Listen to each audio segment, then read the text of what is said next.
የኪራ እናት ሞተች። በጣም ያሳዝናል። ኪራ አበደ። የኪራም አባት በጣም አዝኗል። ጽናትም በጣም አዝናለች። ደስታ ወደ ሀዘን ተለውጧል። በጣም ያሳዝናል።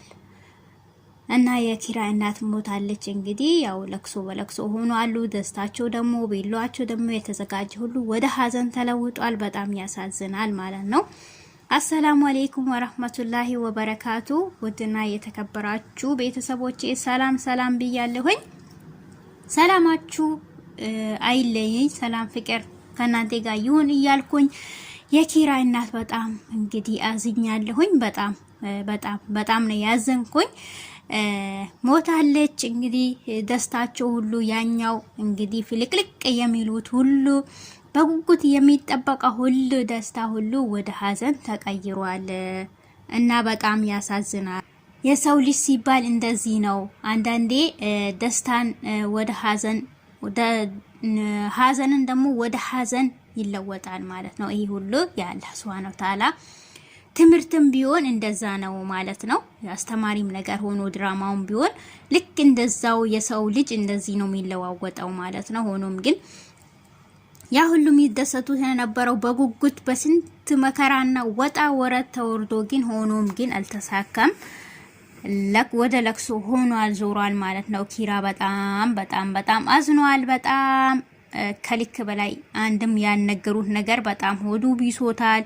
ሁለተኛ ደግሞ እናቱ ያው በጣም እንትን ብላ ነበር። በነገራችን ላይ ይሄ ነገር የሆነ ነገር እንደሚከሰት እኔ አስታውቆኝ ነበር። ለምን እናትዮ ወይ ትሞታለች ወይም ደግሞ የጽናት አባት የሆነ ነገር አስታውሶኝ ነበር። ሆኖም ግን ያው እናትዮ ወደ አኪራ ሄዳለች። እንግዲህ አንዳንዴ እንደሰታለን በህይወታችን ያምር በጣም ጥሩ ደረጃ እንሆናለን ብለን ወደ ሀዘን ወደ እንትን ቦታ የምንሄድበት ነገር ስላለ ማለት ነው።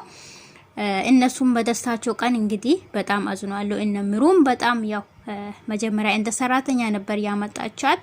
ሆኖም ግን አሳድጋ ሲከፋትም ከጎና ቆማ ነበር። ምሩ ራሱ በጣም አዝናለች። ኪራ በጣም አዝኗል። እንግዲህ እናቴን ገደልኳት እያለ አልበላም አልጠጣም ብሎ በቤት ውስጥ ማለት ነው። ሆኖም ግን እሱ ራሱን እየጎዳ ነው ያለው ማለት ነው። እንግዲህ እናትዮ በመሞቷ በጣም ጸጸት ውስጥ ነው ያለው። ነገር ግን እሱ እንዳረገው ነው፣ ፈጣሪም ሳይሆን አላህም ሳይሆን እሱ እንዳረገው ነው። ያው በዛን ሰዓት ስለጮሃ ያው እሷ ሲታም ያው ጊዜዋም ደርሶ ስለሄደች ግን እሱ ደግሞ በራሱ ጊዜ የራሷን እንትን እንዳረጋት ነው የቆጠረ ያለው። ጸጸት ውስጥ ነው ያለው። ያው እነ ሰኒም እነ ምሩም ያው ሁሉም የመከሩት ነው። አባትዮም ያው በሐሳብ ብቻዬን እዚህ ጋር ያንሰላሰልኩ ከመቀመጥ ሐሳብ ውስጥ ጭልጥ ከሚል በጣም ራሴን ከምጎዳ ወደ ስራዬም ተመልሼ ራሴን በስራ ቢዚ ባረግ ይሻለኛል ብሎ እሱም አውርቷል። እንግዲህ ኪራንም አዋርቶታሉ። አባትን እንደዚህ ያታርቅ፣ አባቴ ደግሞ ያው እኔ ነኝ እንደዚህ ያርኩት እያለ የመሰለው እኔን በሚያይበት ጊዜ ነገርዩ ይባባሳል በማለት እሱም ሄዳለው ስላለ አንዴም ደግሞ አባትን አበረታታ ብሎ እየመከሩት ነበር። እሺ ብሏል። እንግዲህ ሆኖም ግን ነገርዩ ከባድም ቢሆን እስካሁን ድረስ እስከ 3 አመት ድረስ ለምን እንደተደበቀበት ጽናትም ለምን እንደደበቀችበት ያው ጽናትንም እንደጎዳዋት አቃለሁኝ ብሏል። ሆኖም ግን እነሱ ስለደበቁበት በጣም ተናዷል። በአባትዮም በጽናትም በእናትዮም በጣም ተናዶ ነበር የጮኸ የነበረው። ሆኖም ግን ለብቻው ክፍል ውስጥ ተቀምጦ እናቴን ገደልኳት፣ እኔ ነኝ የገደልኳት እያለ የጮኸ ነበር ማለት ነው። ነገር ይሄ መፍትሄ አይሆንም። ሆኖም ግን ያው አባትዮም በጣም ተጨናንቋል። በዛ ላይ ደግሞ እነሱም ይሄን ያህል ጊዜ ያው የደበቁት ራሱን እንዳይጎዳ እያለ ነገርዩ ግን እሱም ብዙ ጊዜ ይከታተል ነበር። ብዙ ጊዜ ለማዳማጥ ይሞከራል። ብዙ ጊዜ ሲያወሩም ያጋጥመዋል። በስልክም አባትዮ ሲያወራ አባቴ የደበከኝ ነገር አለ ወይ ነገር አለ ቶሎ አግባ ምትለኝ ለዚህ ነበር ወይ ብሎ በጣም እሱን እንትን ብሏል። ያው እናትዮ ለጽናት አማና ሰጥቼሻለሁ እያለች እየተናገረቻት ነው። ሁሉንም ነገር በሽታው እንዳለባት እየሰማው ማለት ነው። ያኔ ነበር ሰምቶ ቤቱን ቅውጥ ያረገው። በዛን ሰዓት ደግሞ እናትዮም ሲታወደቀች እንግዲህ ሆኖም ግን እናትዮ አገሯን ሄዳለች። ያው ማይቀረው ማለት ነው። ብዙ አስተማሪ ነገር ቢኖረውም ሆኖ ግን የሰው ልጅ አንዴ ይደሰታለሁ ብሎ አንዳንዴ ደስታው ደግሞ ወደ ሀዘን የሚለወጥበት ጊዜ ይኖራል ማለት ነው። ሀዘን ደግሞ ወደ ደስታ የሚለወጥበት ጊዜ ይኖራል ማለት ነው። ብዙ አስተማሪም ድራማም ቢሆን ማለት ነው ያስተምራል። አንዳንዴ ብዙ ነገር የሚያስተምር ድራማዎች አሉ። ሆኖም ግን እኔም እዚኛለሁኝ እንደ እውነተኛ ሰው ነው። እኔም እምባዬ ድብድብ አላረታ እውነት አይደለም ብዬ ነው ራሴን የመለስኩኝ እውነት ለመናገር ማለት ነው። ሁኔታው ስታዩት ያሳዝናል። የሆነ እውነት ነገር ነው የሚመስላችሁ፣ አንጀታችሁ ይበላችኋል ማለት ነው።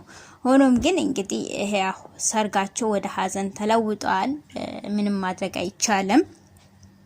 አሁን ደግሞ ጽናቱን እንጽናናቸዋለን፣ ጽናቱን እንሰጣቸዋለን። አባትዮም ጠንከር እንዲል ጽናትም ጠንከር እንድትል ኪራም ጠንከር እንዲል ጽናቱን እንመኝላቸዋለን። እንግዲህ ካሁን በኋላ ደግሞ ምን እንደሚካሄድ እናያለን። ያው ሰርጉም ቆሟል። ሆኖም ግን ሰርጉ ቢቆምም ትክክለኛው ጊዜ ደግሞ አሁን ነው ተብሎ ደስታቸውን በሚያጣጥሙበት ጊዜ ደግሞ ዱቡዳ ትልቅ ነገር ነው የተሰማው። አሁን ደግሞ መጨረሻውን እናያለን፣ እንሰማለን ምን እንደሚካሄድ ማለት ነው። እንግዲህ ለሁላችሁም ጽናቱን ይስጣችሁ። እነምሩ ሁላችሁም ጽናት ለሁላችሁም። እንግዲህ በጣም እኛ ማዝነናል እንላለን ሁላችሁንም ማለት ነው። በደስታችሁ ጊዜ ደስ ብሎ ነበር። ትላንትና እንግዲህ ከነጎዳ ነው ሰርግ እየተባለ ሰርግ በጉጉት ተጠብቆ ነበር። ግን የጉጉቱ ደግሞ የአንድ ነገር ሰው በጉጉት የጠበቀው ነገር አይሳካምና ሆኗል። የተቀበለው የተፈጠረው ሆኗል። ካሁን በኋላ ደግሞ እሱም ጠንከር ማለት ነው ያለበት። ጠንከር በዚህ እኔ ያረኩ ሰውን የሚያረገው አላህ Subhanahu Wa Ta'ala ነው።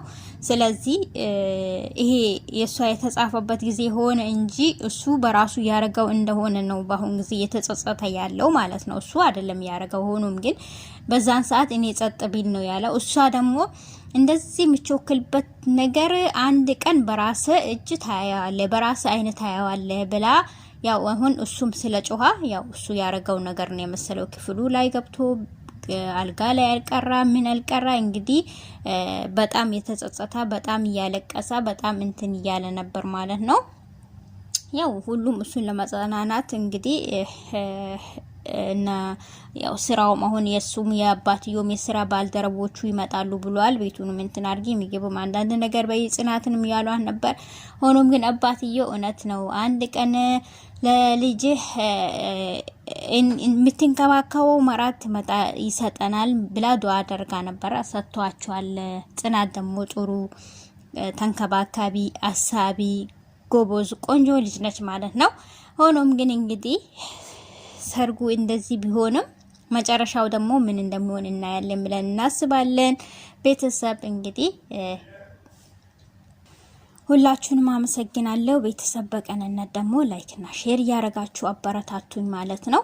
ላይክ ማድረግ አይከፈልበትም፣ ለኔ ይጠቅመኛል፣ ለእናንተ ግን አይጎዳችሁም ማለት ነው። ቤተሰብ እንግዲህ ሰላም ለሀገራችን ይሁን እያልኩኝ እኔም በዚህ አቆማለሁኝ። ካሁን በኋላ ደግሞ ምን እንደሚቀጥል ቀጣዩን ይዘን እንቀርባለን ማለት ነው። ቤተሰብ እወዳችኋለሁኝ። ባላችሁበት አላህ ይጠብቅልን፣ ሀገራችን ሰላም ያርግልን። ወሰላሙ አለይኩም ወራህመቱላሂ ወበረካቱ።